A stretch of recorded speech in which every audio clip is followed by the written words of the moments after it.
है जिसने सत्याचार जाना ही नहीं है, केवल दुराचार पापाचार भ्रष्टाचार में ही अपना जीवन लगा दिया है, ऐसे व्यक्ति भी इस कथा में आ जाते हैं तो उनका भी उद्धार हो जाता है, उनको भी मोक्ष की प्राप्ति हो जाती है। पुराणस्यास्य पुण्यं सन् महापातकनाशनं भुक्ति मुक्ति प्रदं चैव संतोष हेतुकम्। ऋषियों, जो इस ग्रंथ की शरण में आ जाता है उसको भुक्ति मुक्ति सब कुछ मिलती है। बोले महाराज किसको मिली है? कौन था वो अभागा जिसने शिव पुराण की कथा को सुना और वो पवित्र हो गया, पावन हो गया, दिव्य हो गया? तब कहते हैं कि हम आपको एक इतिहास की कथा सुनाते हैं। सुनाइए महाराज। बोले आसीत किरात नगरे ब्राह्मणो ज्ञान दुर्बलः दरिद्रो रस विक्रेता वेद धर्म परांग। सुनो ऋषियों, समुद्र के किनारे एक गांव था। उस गांव का नाम था किरात नगर। आसीत किरात नगरे, किरात नगर उस गांव का नाम है। उस गांव में एक ब्राह्मण देवता रहता था। वो ब्राह्मण कैसा था? बोले ब्राह्मणो ज्ञान दुर्बल, जो ब्रह्म ज्ञान से दुर्बल था। ब्राह्मण का हथियार क्या है? शास्त्र। ब्राह्मण का हथियार क्या है? ज्ञान। ब्राह्मण की वाणी में ताकत होनी चाहिए, क्षत्रिय की बाहों में ताकत होनी चाहिए, वैश्य की तराजू में ताकत होनी चाहिए, और कनिष्ठ वर्ण का जो व्यक्ति है उसके लिखा है सेवाई परमो धर्म, उसकी सेवा में ताकत होनी चाहिए। पर इसके लिए लिखा है ब्राह्मणो ज्ञान दुर्बल। ये ब्रह्म ज्ञानी ब्राह्मण नहीं है तो कैसा है ये? दरिद्रो रस विक्रेता। यह ब्राह्मण तो दरिद्र हैं और दरिद्र के साथ साथ रस विक्रेता, शराब का व्यापारी। जिंदगी में व्यापार करो मेरी माँ, लेकिन जिंदगी में यन व्यापार नहीं छेनु आयो जो लोगों में बर्बाद करो, आवाज करे जो लोगों। इसलिए ये व्यापार ही ऐसा करता है कि जो जिससे जिंदगी में लोग बर्बाद हो जाएगा। रस विक्रेता, शराब का व्यापारी। इसलिए जब शराब पीना बेचना इसका काम है तो आगे लिखा वेद धर्म परांग मुखा, सनातन धर्म से दूर, वेद धर्म से बिल्कुल भी दूर है। और वेद धर्म क्या है? ये वेद धर्म का ब्राह्मण होकर के पालन नहीं करता है। संध्या स्नान परिभ्रष्टो वैश्य वृत्ति परायण देवराज इति ख्यातो विश्वस्ता जनवंचका। संध्या स्नान परिभ्रष्टो, संध्या नहीं करता है। ब्राह्मण का मूल क्या है? जड़ क्या है? संध्या है, गायत्री है, लेकिन ये गायत्री से दूर है। स्नान नहीं करता है। हमारा शास्त्र बलांदा जो बल बिना स्नान किए हुए खाता है वो राक्षस होता है। उठी खाड़ो और बेटी खान, राक्षस।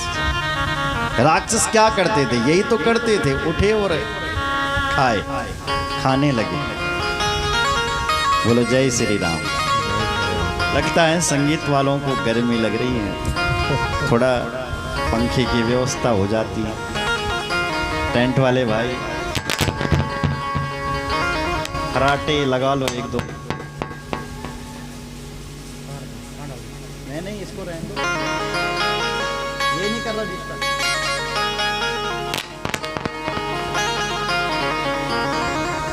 बोलो रामचंद्र भगवान की जय। ये पंखे भी चला लो, शायद आपको लोगों को गर्मी लग रही हो।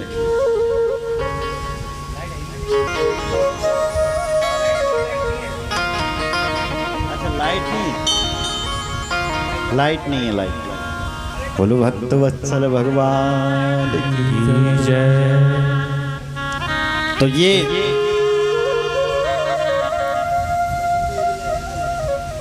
इसका नाम है देवराज ब्राह्मण। पर महाराज संध्या नहीं करता है। संध्या स्नान परिभृष्टो वैश्य प्रीति परायण देवराज इति ख्यातो विश्वस्ता जनवांचकः। संध्या नहीं करता है, बिना स्नान किए हुए खाता है, वेश्यावृत्ति में परायण रहता है। और नाम क्या है इसका? देवराज। कभी कभी होता है लोगों के नाम तो अच्छे होते हैं लेकिन काम अच्छे नहीं होते हैं ना। इसका नाम देखिए, देवराज। देवराज का अर्थ क्या हो? जो देवताओं में राज करे, तैगुनो देवराज। पर काम क्या कर रहा है? शराब बेच रहा है।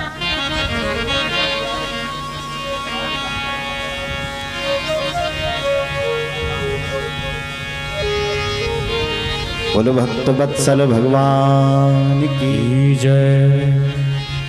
तो नाम ही है देवराज, लेकिन काम अच्छा नहीं। एक समय था, एक दिन घूमने के लिए समुद्र के किनारे गया। एक देख तड़ांगी सा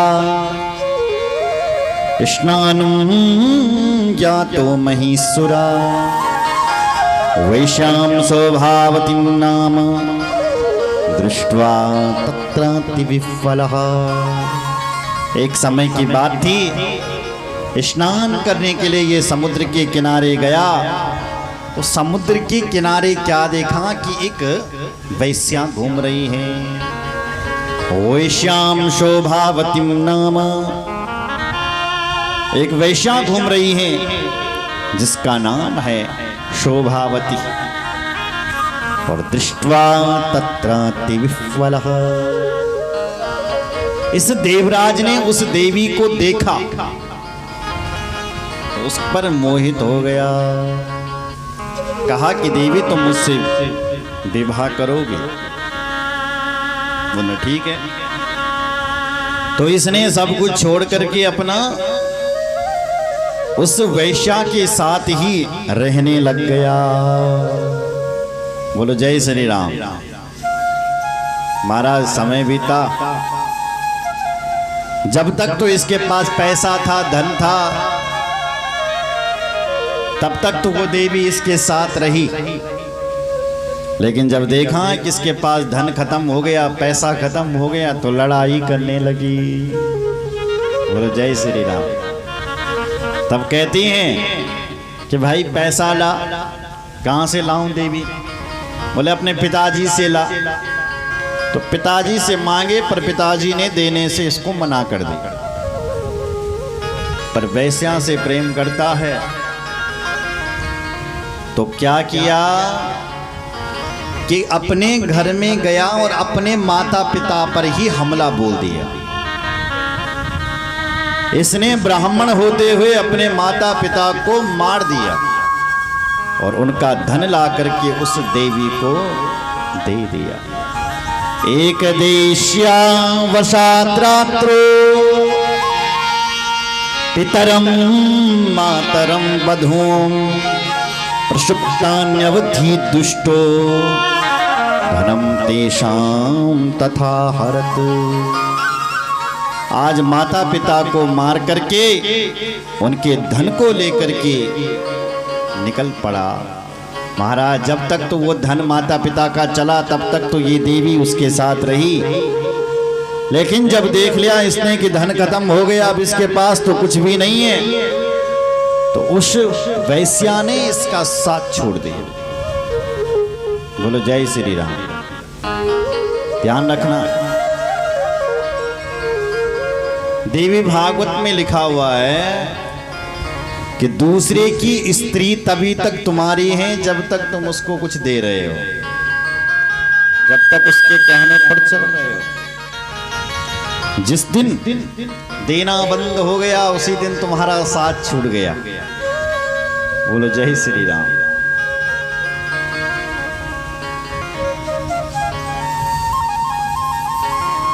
तो आज जब इसके पास कुछ नहीं रहा तो उस देवी ने इसका हाथ छोड़ दिया। आपने श्रीमद् भागवत सुना होगा,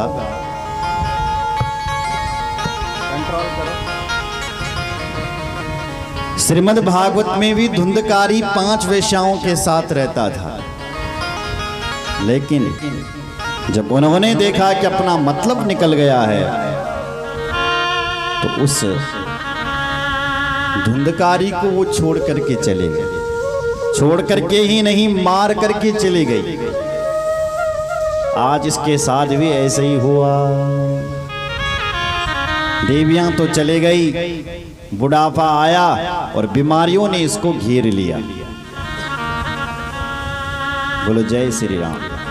समझ लेना मेरी माँ, जिसका बचपना बिगड़ा है उसकी जवानी बिगड़ती है 100%। जिसकी जवानी बिगड़ गई उसका बुढ़ापा बिगड़ता है। जिसका बुढ़ापा बिगड़ गया उसकी मौत बिगड़ती है, और जिसकी मौत बिगड़ गई उसका यहाँ लोक और परलोक दोनों लोक बिगड़ जाते हैं। इसलिए सुधारना है तो अपने बच्चों का और अपना बचपना सुधार देना चाहिए। सुन रहे हो? लकड़ी जब तक कच्ची है, ध्यान रखें, तब तक तुम उसका धनुष बना सकते हो, लेकिन लकड़ी जब सूख जाएगी तब तुम धनुष बनाने की कोशिश करोगे तो टूट जाएगा। उसी प्रकार जब तक बच्चे छोटे हैं तब तक तुम उनके अंदर संस्कार भर सकते हो, लेकिन जब बड़े हो जाएंगे तब भरने की कोशिश करोगे तो बिल्कुल नहीं। इसलिए जिंदगी में लापरवाही नहीं। जब माँ की लापरवाही होती है तो बेटा चरित्रहीन होता है, पिता की लापरवाही होती है तो संतान मूर्ख होती है, वंश की लापरवाही होती है तो संतान कायर होती है, और जब स्वयं की लापरवाही होती है, स्वयं जब कुछ नहीं किया तो लोग भूखे मरते हैं, फिर दर दर की ठोकरें खानी पड़ती हैं यदि अपनी सहायता अपने आप नहीं की तो। बोलो जय श्री राम। आज यही हुआ, ये देवराज अकेला पड़ गया बिल्कुल, और पापी जब अकेला पड़ जाता है तो बुढ़ापा में सारा पाप बाहर निकल आता है ना। वही हुआ इसके साथ, सारे पाप निकल गए और इसको भयंकर ज्वर आ गया। देवराजश्चमा शांते ज्वरेण पीडितो मृता बद्धो यम भटे पाशीर नीतो यम पुरम बला। भयंकर ज्वर आ गया, यानी बीमारी आ गई इसके अंदर। भिक्षा मांगता मांगता, क्योंकि इंसान के लिए जब सबके घर के दरवाजे बंद होते हैं तो भगवान के दरवाजे फिर खुले हो जाते हैं। भगवान स्वयं कहता है कि जय दिन दुनिया का दरवाजा बंद होता उसके लिए मेरे घर के दरवाजे हमेशा खुले रहते हैं। और समझ लेना, व्यक्ति यदि भगवान के द्वार पर जा रहा है इसका मतलब परेशान है। तो आज भगवान का द्वार इसके लिए खुला है, भगवान के धाम चले गया। एक मंदिर था शिव मंदिर, उसमें ही भिक्षा मांग करके खाता था। एक दिन ऐसे ही हम जैसे लोग वे आ गए होंगे कथा सुनाने के लिए, तो शिव मंदिर में शिव पुराण की कथा सुनी हुई और 11 दिनों तक उसने शिव जी की कथा को सुना। और जैसे ही 11 दिन पूरे हुए और उसके बाद उसकी मौत हो, और तब तक इसके पाप सब भस्म हो गए थे। जैसे ही मरा तो यमराज के दूत इसको लेने के लिए भी आए, पर तब तक इसने भगवान शिव जी की कथा को सुन लिया था। तो कथा सुन करके भगवान के पार्षद, शिव जी के पार्षद प्रकट हो गए, जिन्होंने यमराज के दूतों को मार करके भगा दिया और इस देवराज ब्राह्मण को बचा करके शिवधाम को ले गए। बोल भक्त वत्सल भगवान की। देवराजं समामोच्या विमाने परमाद्भुते उपवेश्य यदा दूता कैलाशं गन्तुमुत्सुका। आज इस देवराज को बचा करके भगवान शिव की कथा ने इसको शुद्ध कर दिया और कैलाशं गन्तुमुत्सुका, कैलाश धाम के लिए इसको प्रस्थान कर दिए। बोलो भक्त वत्सल भगवान की। लिखा है कि जैसे ये कैलाश में पहुंचा इसकी आत्मा, और इसकी आत्मा ने भगवान का दर्शन किया शिव जी का, तो निहार हो गया। दृष्टवाथ चतुरो दूता साक्षात रुद्रानिवा परां पूजयामास धर्मज्जो धर्मराजो यथाविधि। आज ये शिवपुरी का दर्शन कर रहा है और महाराज भगवान साक्षात रुद्र के निवास का दर्शन कर रहा है। धन्य हो गया, धन्य हो गया। भगवान की कथा की महिमा शिव जी के धाम में गाने लग गया। बोलो जय श्री राम। जैसे आपने धुंधकारी की कथा सुनी होगी, धुंधकारी जब भागवत की कथा से जब निर्मल हुआ तो धुंधकारी भी भागवत की महिमा गाता है। धन्या भागवती वार्ता प्रेत पीड़ा विनाशिनी। वही महिमा ये भी गा रहा है, वही श्लोक है। धन्या शिव पुराणस्य कथा परम पावनी यस्य श्रवण मात्रेण पापयान विमुक्ति भाव। धन्य शिव पुराणस्य, धन्य शिव पुराणस्य, धन्य शिव पुराणस्य। ये देवराज शिव जी के धाम में कह रहा है ये शिव पुराण की कथा धन्य है, धन्य है। कथा परम पावनी, ये पावन कथा है। क्यों? बोले यस्य श्रवण मात्रेण पापी यानपि मुक्ति भात। इस कथा ने मुझे मुक्ति प्रदान कर दी है, मेरा जीवन धन्य कर दिया है, इसलिए ये कथा धन्य है, धन्य है, धन्य है। श्री सूत जी कहते हैं देखा तुमने, ए शौनकादृश्यों देखा तुमने, आज ये देवराज ब्राह्मण जो माता पिता का हत्यारा था, ये भी शिव जी की कृपा से, शिव पुराण की कृपा से धन्य हो गया और शिव जी के धाम को चला गया। बोलो शंकर भगवान की जय। मातृपितृवधो हंता वैश्यगामी च मध्यपा देवराजो दुजस्तत्र गत्वा मुक्तो भवच्छण। मातृपितृवधू हंता, माता पिता का हत्यारा, वैश्यगामी देवराज होते हुए भी ये बेकार का आदमी था, पापी था, पर शिव पुराण की कथा ने इसको मुक्त कर दिया है। जब ऐसे लोग जब शिव पुराण की कथा से मुक्त हो जाते हैं तो कोई भक्ति भाव से सुन ले। इसने तो केवल धोखे से शिव पुराण को सुना तो इसकी मुक्ति हो गई। हम श्रद्धा से सुनेंगे, प्यार से सुनेंगे, भक्ति से सुनेंगे तो हमारा जीवन का तो ऐसे ही मेरी माँ उद्धार हो जाएगा, कल्याण हो जाएगा। जय श्री राम। ऐसे ऐसे लोगों का उद्धार हो जाता है शिव पुराण की कथा से। आगे शौनक जी और प्रश्न करते हैं। सुनते हैं क्या प्रश्न कर रहे हैं सौनक जी, और जिसके उत्तर श्री सूत जी महाराज देते हैं। क्या उत्तर देते हैं सूत जी महाराज, एक भजन करेंगे, तत्पश्चात एक आगे की कथा को सुनेंगे। गुरु शंकर भगवान की जय, रामचंद्र भगवान की जय। उठ के मत जाया करो। हार हार महादेव, हार हार महादेव।